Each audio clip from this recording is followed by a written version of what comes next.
saying it's right. I know it's not right. But that's the way I've chosen it. And no one knows. It's an evil thing.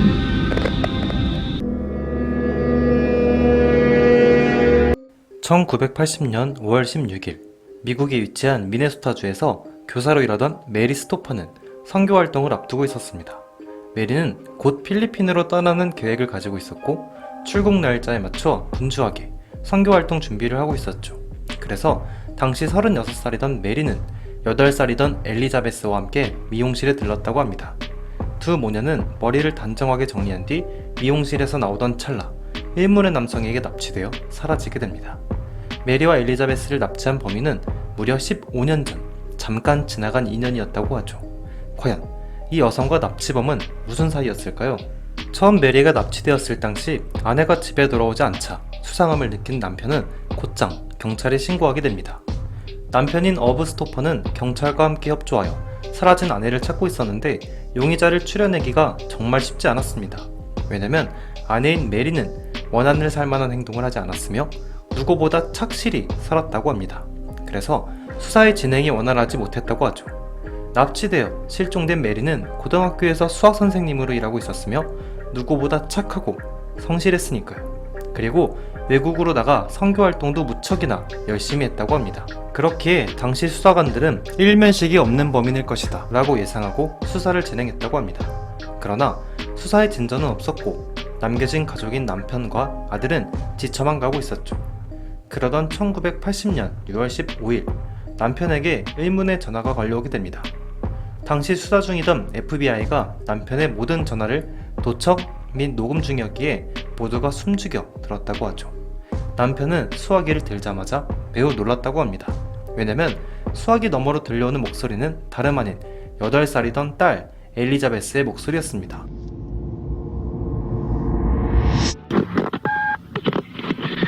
Hello, Irv speaking. Hello, Dad? Yes, Bessie. Are you okay? Yeah. Is Mommy okay? Yes. That's good. Oh, I'm... Daddy? Yes? Happy Father's Day. Oh, thank you so much, sweetie. We're fine, Dad.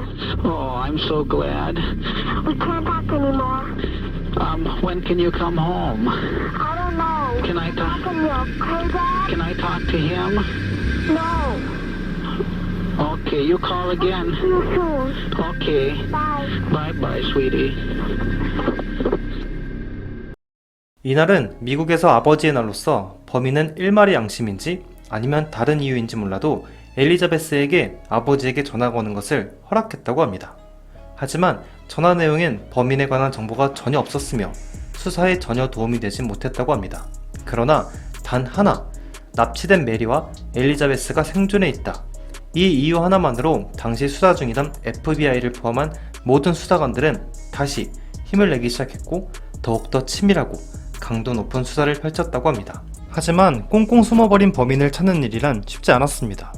메리를 포함한 가족들의 모든 주변 인물들을 대상으로 적극적인 수사를 펼쳤지만 작은 단서조차 찾지 못했다고 합니다. 하지만 메리와 엘리자베스는 마냥 경찰들의 도움을 바라진 않았습니다. 언제라도 틈만 보인다면 탈출할 계획을 세우고 있었죠.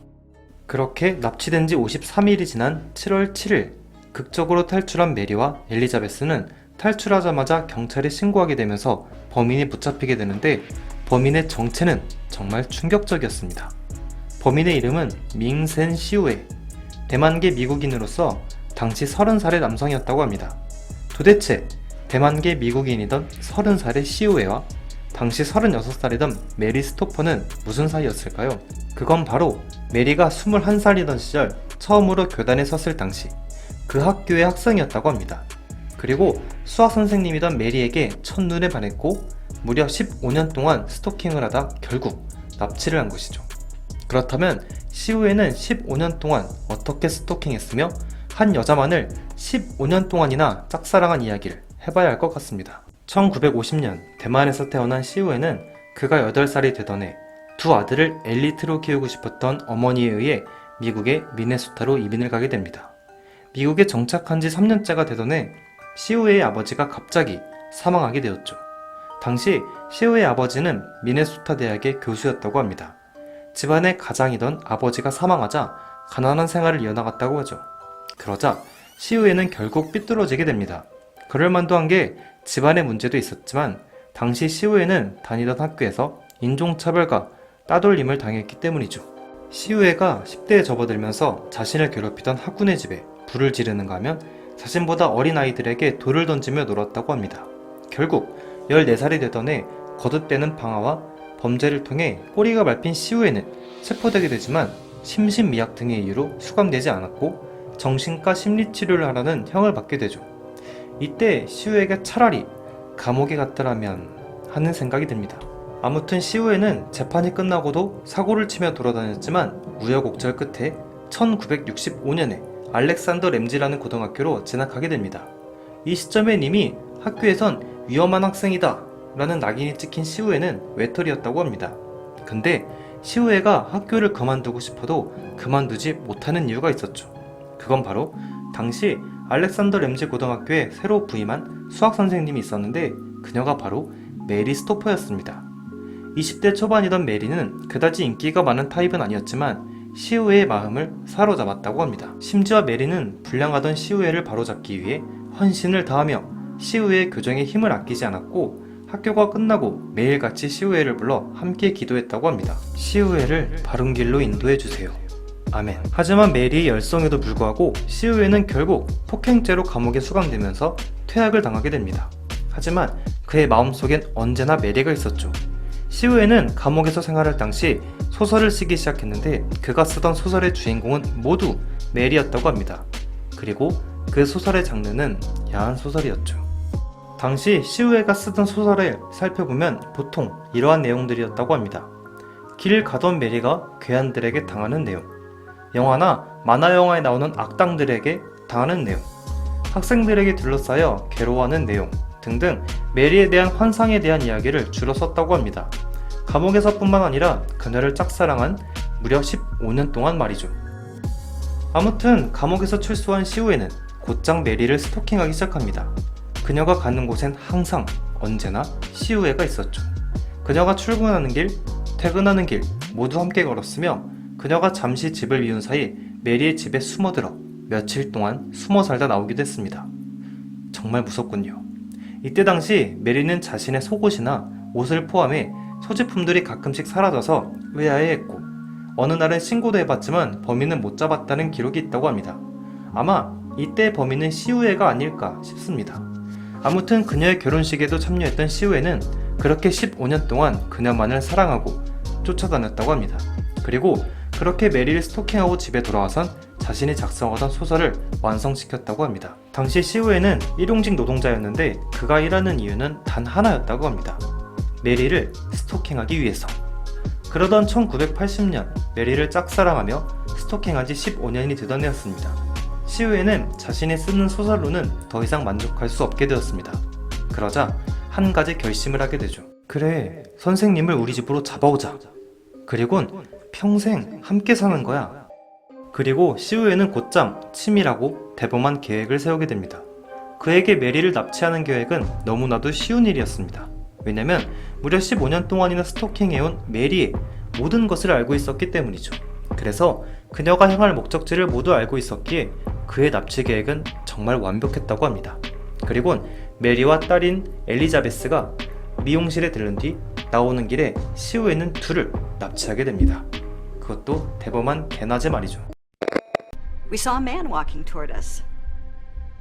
And I looked up. I thought perhaps he wanted to ask directions. And he had a gun. He pulled out the gun and put it at Beth's side and said, I need a ride.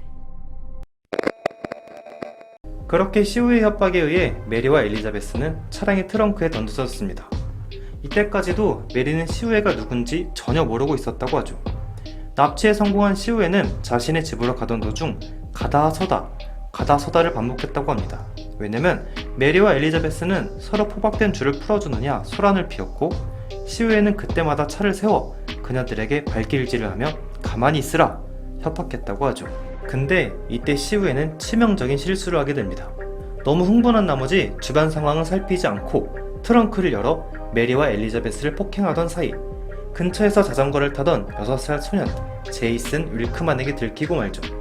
당시 이 상황을 뚜렷하게 목격한 제이슨은 비록 6살이라도 위험한 목격자였기 때문에 시후에는 1초의 망설임도 없이 트렁크에 있던 금속 배트를 꺼내 소년을 그 자리에서 살해하게 됩니다.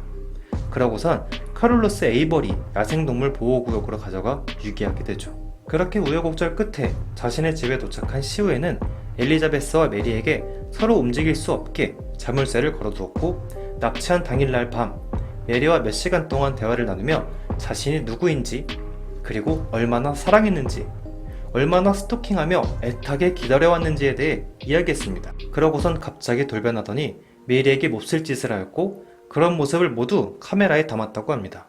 그리고 그때 녹화한 비디오를 딸인 엘리자베스와 매일매일 시청했다고 하죠. 이런 지옥같은 나날들이 무려 53일 동안 지속되었습니다. 그리고 앞서 설명드린 6월 15일날 딸에게 허락한 아버지와의 통화 기억나시나요? 이 통화를 허락한 이유가 뭔지 아십니까? 그건 바로 엘리자베스를 통해 이 메시지를 전달하고 싶었다고 합니다. 메리는 이제 내 여자야. 하지만 엘리자베스와 남편의 대화를 들어보면 시우에가 원하는 메시지는 전달되지 않았습니다. 왜냐면 엘리자베스에게 이런 말을 하라 사전에 이야기를 해두었지만 너무 어렸던 엘리자베스는 아버지의 목소리를 듣고선 그저 자신의 할 말만 하고 끄는 것이죠.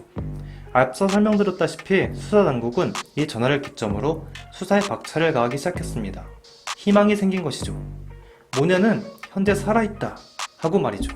납치된 지 53일이 지난 1980년 7월 7일 메리는 숱한 구타와 몹쓸 짓으로 인해 몸과 정신이 붕괴되기 직전이었습니다. 딸인 엘리자베스 또한 비슷한 상황에 처해 있었죠. 근데 이날은 돈이 다 떨어졌는지 시후에는 자신이 일하던 공사장에 나갈 준비를 하고 있었다고 합니다. 메리와 엘리자베스를 사람 한 명이 겨우 들어갈 벽장에 꽁꽁 묶어두고 말이죠. 시후에가 출근한 시간 메리와 엘리자베스는 온 힘을 다해 잠긴 벽장의 경첩핀을 제거하고 탈출에 성공하게 됩니다.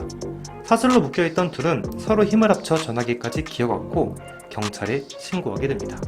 결국 전화를 받고 출동한 경찰들은 메리와 엘리자베스를 구출하는 데 성공했으며 시우의 집에 숨어있던 경찰들이 시우에까지 체포하는 것도 성공하게 됩니다. 그리고 곧장 그를 구금센터에 집어넣게 됩니다. 경찰에 체포된 시우에는 이러한 말을 했다고 합니다. 내가 학교 다닐 시절 메리는 나에게 비등급을 주었다.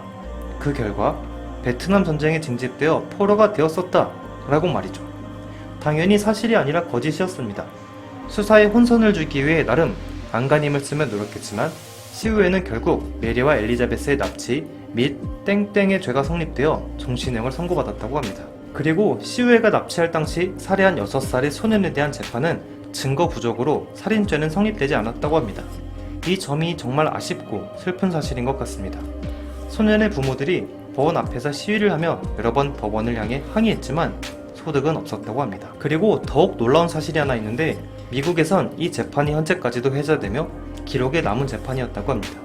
이유가 뭐냐면 재판이 진행되고 있을 당시 시후에는 종신형이 선고되자 갑자기 메리를 향해 뛰어가 밀반입한 날붙이로 메리의 입을 그었다고 합니다.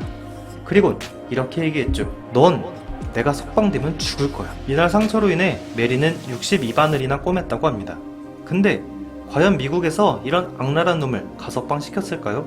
절대 그럴 리 없죠. 시후에는 71살이 된 현재까지도 감옥에 있으며 가석방 가능성은 전혀 없다고 합니다. 감옥에 있으면서도 메리에게 매일 편지를 보내 자신의 사랑을 표현한 미잉센 시후에.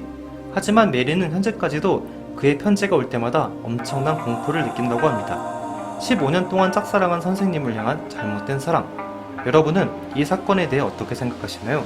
여러분의 의견을 댓글로 남겨주세요. 오늘도 여전히 시청해주셔서 감사합니다. I can hear the demons call when they do what they do. And now I feel like taking off, find a place with a view. The pain is never gonna stop if it's controlling you. I know that time can heal it all, I just gotta get through. I just gotta get through, I just gotta get through. Cause I feel